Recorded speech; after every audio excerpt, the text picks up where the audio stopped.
Chris here from CritCast.com with another episode of the CritCast. Can you believe it? It's only been a week since my last video. Maybe I'm actually getting back into that rhythm that I really want to get into to give you some weekly videos, maybe even more frequently on that every once in a while. Anyway, moving along, I just want to get you caught up on some of the movies that I've been seeing lately. Some that I have reviewed on the site, some I haven't. But I did see Pixar's Brave, which is probably upper middle in terms of Pixar's filmography. It's beautifully animated, as all their films are. But, as well done as it is, as well written and as entertaining as it is, it doesn't feel like a pure Pixar film. It actually borrows a bit more from the Disney princess kind of sort of film. With the Mother Queen and the King and the main character being a princess, having issues with her parents, and I don't really. It sort of makes me sound like I don't like it, but I did. I mean, I really did enjoy it. It's just not one of my favorite Pixar films. It's more of like a solid entry than a great one. But anyway, moving along, I did see The Amazing Spider-Man. And I actually really think that this is a really good reboot. I thought it was fun. It's a bit darker, a little edgier, which I know for Spider-Man doesn't necessarily fit considering the light comical nature of the character. But I thought they did a really good job bringing some new elements to the origin story and actually making it worth seeing again. Because I know it was only 10 years ago that we had Sam Raimi's first film with Tobey Maguire, and now we have Mark Webb making a second feature film after 500 Days of Summer with Andrew Garfield, and essentially restarting the franchise.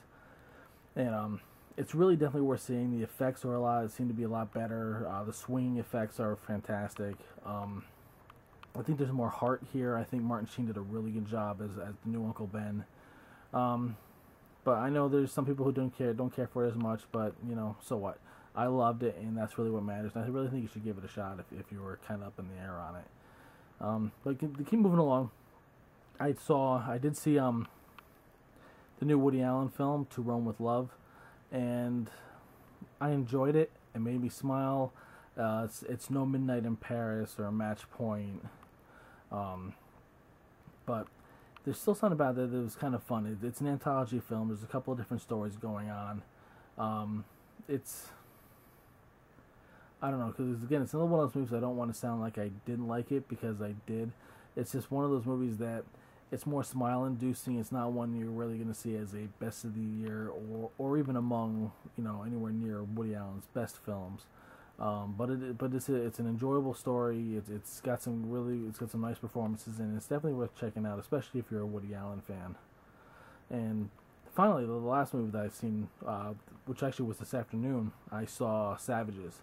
The new Oliver Stone film, and it's very Stone-ish. It has his visual style. There's different film stocks used, black and white, and film grain, and it's one of those movies that I thought it was really well shot. I thought it was well acted. I thought it was a good story, but I'm not sure how much I cared about it.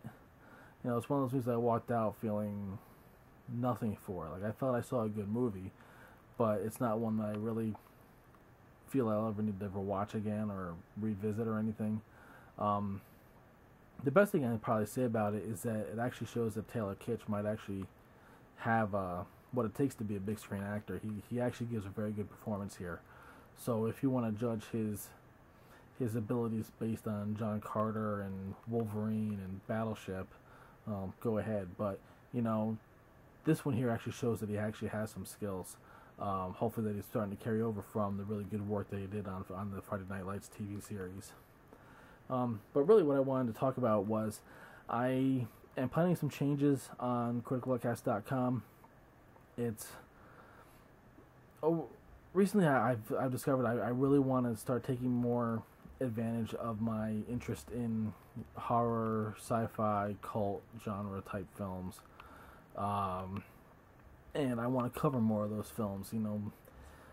outside of your typical, new release stuff. So I'm probably gonna be scaling back some of my new release coverage, maybe to more capsule reviews or something like that, and trying to cover more older stuff. Which, if you've checked out my site over the past couple of days, you'll probably notice a couple of movies that have popped up. Like a couple of days ago, I posted a review of TNT Jackson, which was a blaxploitation film from 1974. It's fun. It's it's not particularly great, but there's definitely some things to like about it. I also did a review of a cheesy science fiction movie from the early 80s called Warrior of the Lost World, which is just hilarious, And finally, the one I posted earlier today, excuse me, was for the Frank Henenlotter Frankenhooker, which, if you haven't seen that, man, that movie is an absolute blast. I love it.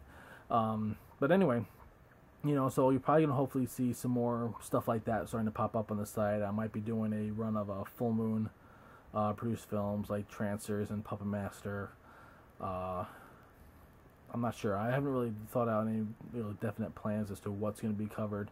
But it's definitely going to change. I'm interested in doing some more of that. You're still going to see some new release stuff, especially the big ones, especially with something like The Dark Knight Rises coming up. You'll see that covered on the site.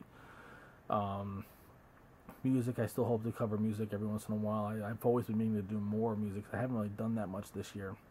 But that's pretty much all I got really going right now for you. Hopefully you just come to the site and check it out and let me know what you think. If there's anything you'd like to see me cover, either on the site or in a future video, please let me know. Because I wouldn't also mind doing some themed videos. Maybe doing something talking about trailers or a particular director or a particular film or film series, something more specific than some of these more random things that I've been throwing out there.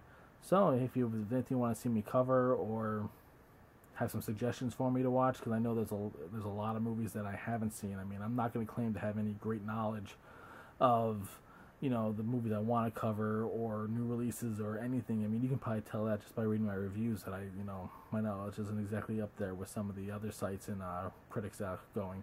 But I love film and I'm always up to trying new things. So if there's something you want to see me cover, let me know. We'll talk about it later.